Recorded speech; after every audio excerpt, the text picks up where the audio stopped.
When do you think you would hear from legal aid? Huh?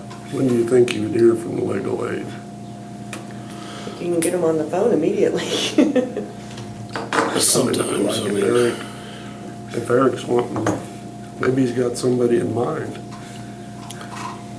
I just don't know that you can do it yet. Until it's settled.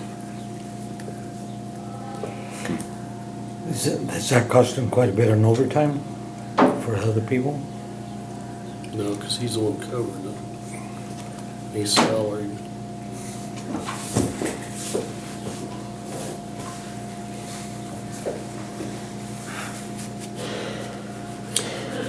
Just thought of something, I'll call the other executive session. After a minute. Morning, guys. Good, how are you? Sign your personal property. Same with you. Do you want to sign those? Did I sign mine? I can get you after, but I think you did. You don't have one. You're lucky.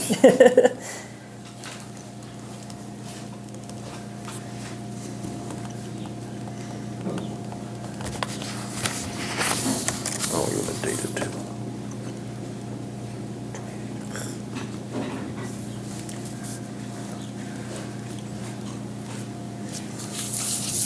Thank you. Yep.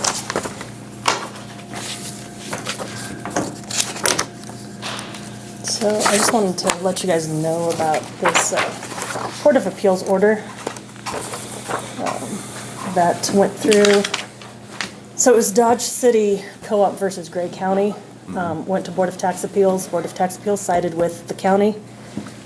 Dodge City Co-op then appealed it to Court of Appeals, and the decision came through in July of this year, and they sided with Dodge City Co-op. The Gray County appealed it to the Supreme Court in late October. We got notification that the Supreme Court denied to hear it.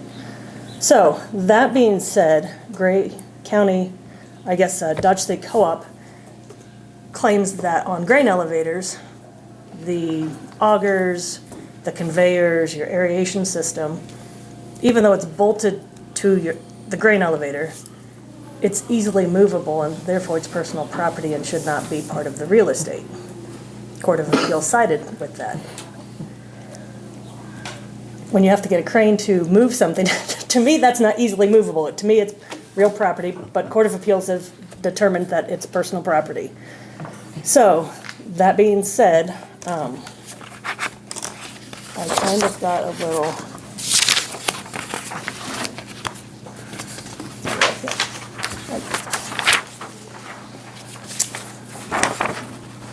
So these are the elevators that we have in Cheyenne County. The top is your 2023 appraised values.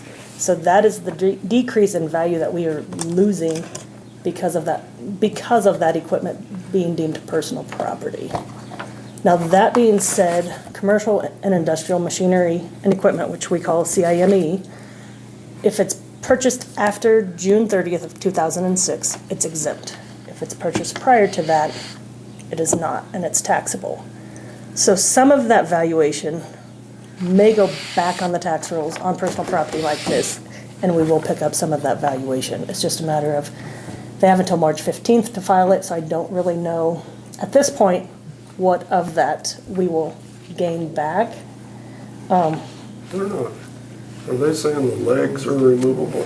Aeration system, the conveyors, yeah, because even though they're bolted to the grain elevators, whether it be steel bins, concrete, whatever, they're easily movable. You can move them from one grain elevator to the next. Like I said, when you have to get a crane involved to move something, and they don't, and my argument is they don't remove them. It's not like they take it from their location here in Cheyenne County to their location in Sherman. The only time they remove that equipment is when it's no longer working or needs replaced. But a Court of Appeal sided with them, and I mean, unless you want to fight it back, I don't, I know I do have a colleague in Rooks County, and she did take hers on to Board of Tax Appeals, and the state of Kansas says, well, we appreciate your effort, but you're going to lose. So, I mean, and it's just going to snowball.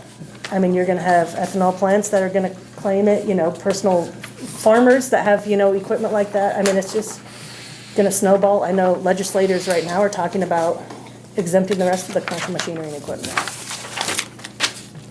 I mean, unless you wanna spend county dollars to try to, and if you look at this case, it was 2013 and 2014, and they just finally made a decision in '22. I mean,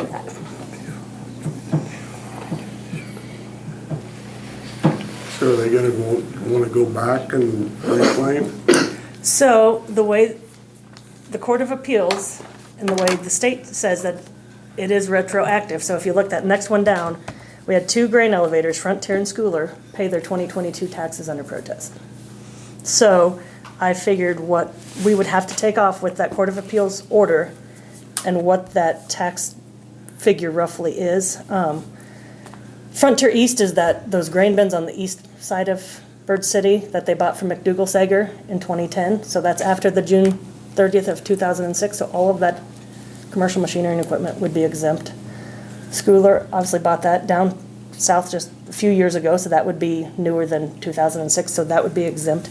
The only one, Frontier's on the west side where they have the concrete and flat storage, that they've owned longer than 2006, so some of, depending on those, when that equipment was purchased, some of that 11,000 there, that middle one, we could recoup. And since they didn't file a personal property worksheet like this, as long as they file it by March 15th of this year, there's still a 25% penalty. So we could recoup some of that 11. The other two figures, it's exempt. And the way the state tells us that a Court of Appeals order is retroactive, and correct me if I'm wrong, I mean, that's what the state's saying, that's their understanding. And it's the state that dictates how you guys apply this. So,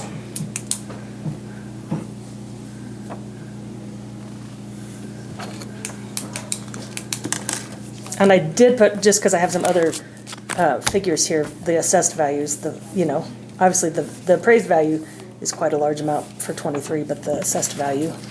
It looks to me like you're gonna take a cut in the pages to make some of this up. Well, I haven't gotten through the rest of my information yet, Roger. Might be going already. I do finally late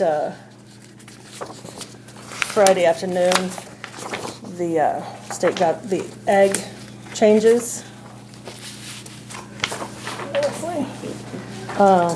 The front sheet is a little deceiving because it takes the average. If you look to the second sheet, Cheyenne County's there at the top.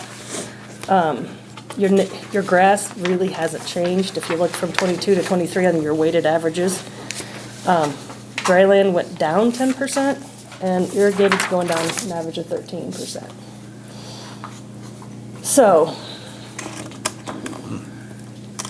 if you could look to the second page.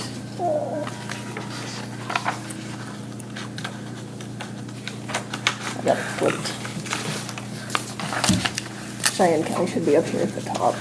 So, and then it has the other counties in our district, and I can print all statewide. And I just kind of did a comparison from soil type to soil type, and it was anywhere from 10 to 20% decrease on dryland and irrigated. The way the state does this, they do a weighted average, so they take, if you've got a soil type that has 2 acres as opposed to one that has 2,000 acres, it obviously weights it the impact as far as how many acres per soils it has, so it kind of averages it out based on how much soils are in the county. The other just is kind of the average, gives you kind of a breakdown of landlord net incomes, commodity prices, expenses, how they arrived at those figures, and then obviously the cap rate that they determine to come up with those ag use figures. So.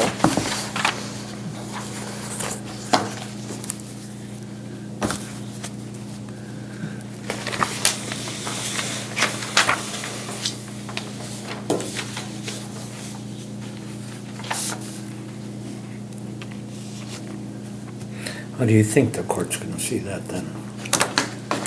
The grain elevator? I mean, Supreme Court denied to hear it. So, like I said, I know one county that sent theirs to BOTA, but I think they have that Court of Appeals order, and all the grain elevator has to do is hand it to BOTA, and they'll say, done. Now, whether or not the county wants pay the money to take it on to district court and try to push it through, I mean, that's on, you know, that county, but.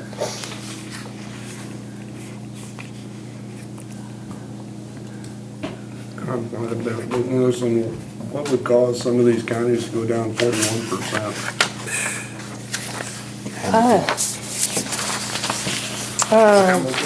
Hamilton, and I don't know, so you're That is looking, a big drop. That is.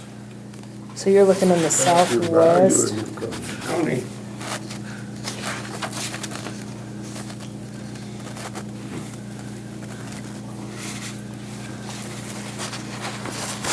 And I don't, you know, it doesn't really say if you look through Southwest 30 district right Yeah, there, you know, yeah. it doesn't really give you much of a, and I just suppose probably because drought, you know, they've been so dry down there that, I don't know.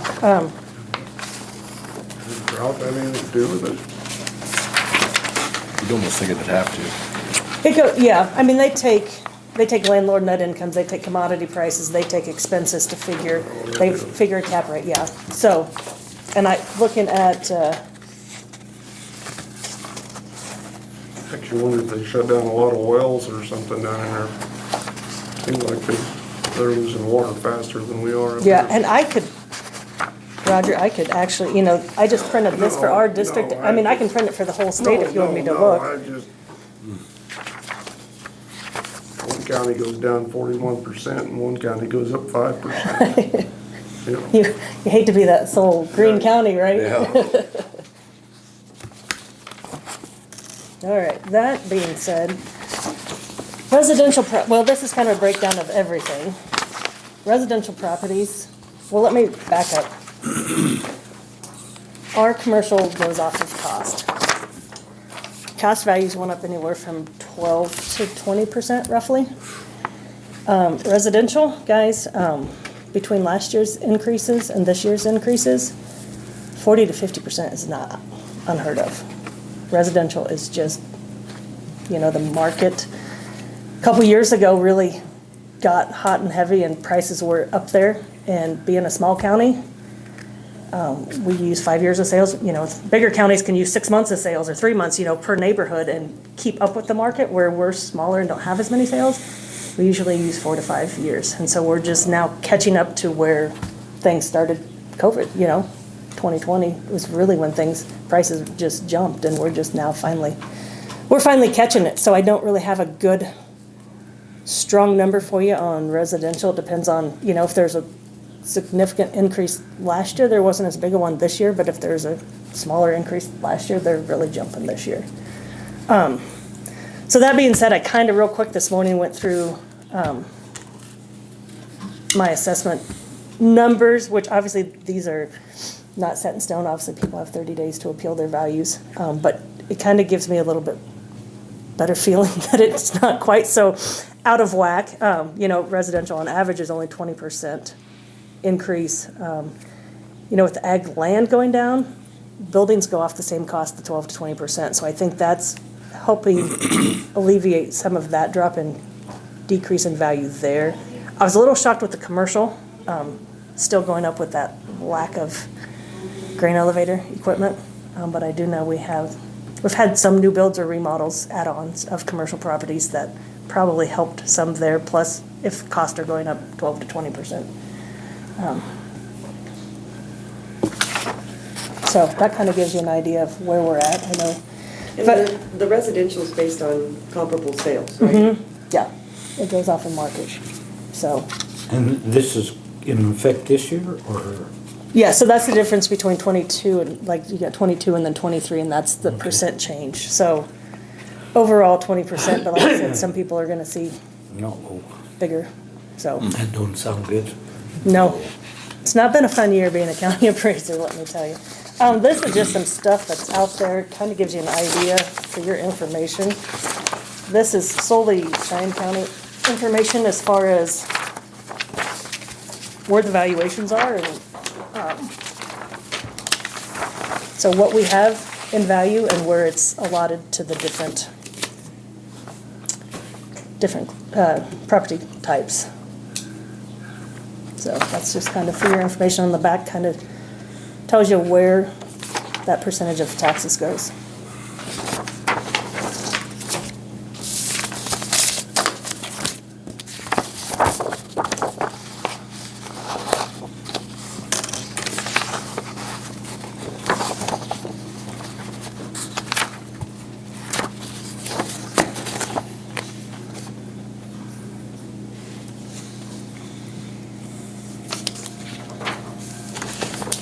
This is statewide information, just for information purposes.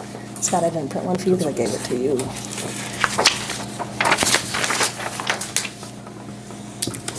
So that just kind of tells you statewide where the tax burden falls, I guess. If you look at residential, commercial, and industrial, utilities, ag land, and oil and gas.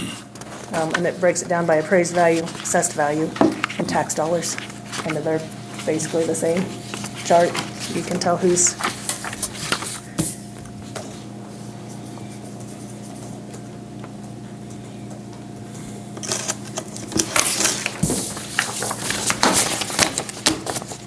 So, information overload, I know.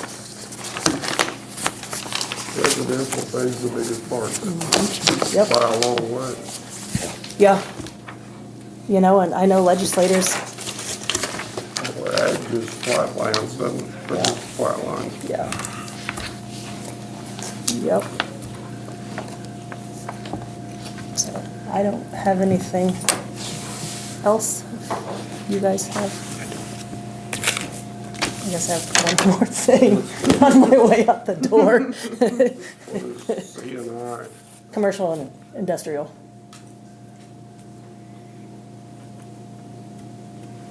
Which is obviously gonna go down now with all the grain elevators across the state. You take all that off.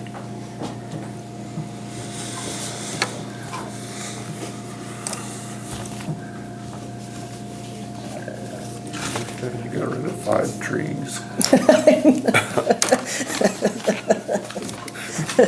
But you're informed now, right? That's right. So now when you go, you know, get hit up at the coffee shop or the grocery store, you can tell people you know. Just for, a lot of people, when they look at their values, they go, good, my taxes went up, their value went up, but their taxes didn't go. You know, they always look at the value goes up, and, you know, they think their taxes go up that much, and they really get confused, Yeah. especially somebody like me, the elderly. Yeah. So, you guys have anything else? Okay. Don't open those till you leave the building, I guess. At least let me leave the building before you open it.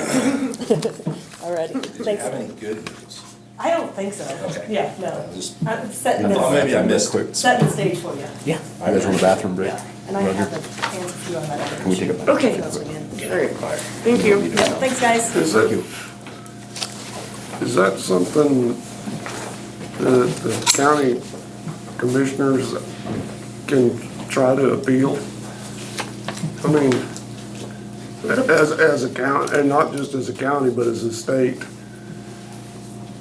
That, I mean, that's stupid to think that a leg out in the middle of it would take days to take one of them legs out of there. It's part of the elevator. It isn't an elevator without it. Yeah. Well, Well, they build you, them around it. I mean, Yeah. these old elevators Well, are that stuff built that around sits it. on top of this one down here, good gosh. Yeah. well, you tell me if you bought it without all of that equipment on there, what's it worth? Nothing. Can't function without it, you know? No, And when it's bolted on and it can't no, I function. can understand an auger in the country. Yeah. You move it from bend to bend, Well, yeah, it's a whole different ballgame. but you're But a talking leg, aeration system? Conveyors, yeah. But the problem is that it's already gone clear to the Kansas Supreme Court, And they denied to hear it. and they so denied to hear unless it. We And wanna so- spin our wheels trying to push it back through. Well, and you'd have to have some sort of new facts. Or, you know,